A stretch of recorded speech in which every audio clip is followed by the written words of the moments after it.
সোমবার নিউ ইয়র্কে জাতিসংঘ সদর দপ্তরে প্রধান উপদেষ্টা অধ্যাপক মোহাম্মদ ইউনূসের সঙ্গে বৈঠক করেন জাতিসংঘ মহাসচিব অ্যান্টোনিও গুটেরেস।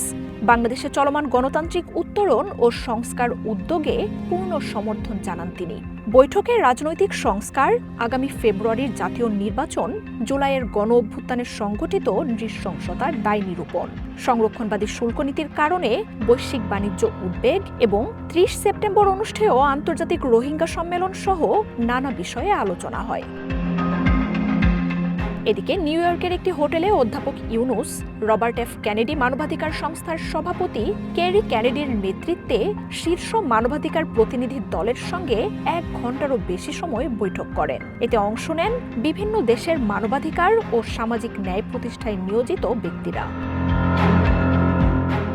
এ সময় আগামী ফেব্রুয়ারিতে জাতীয় নির্বাচনকে সামনে রেখে বাংলাদেশ এক গুরুত্বপূর্ণ সময় অতিক্রম করছে উল্লেখ করে প্রধান উপদেষ্টা আন্তর্জাতিক মানবাধিকার কর্মীদের আরও ঘন ঘন বাংলাদেশ সফরের আহ্বান জানান। মার্জিয়া উপমা, ওয়ান নিউজ।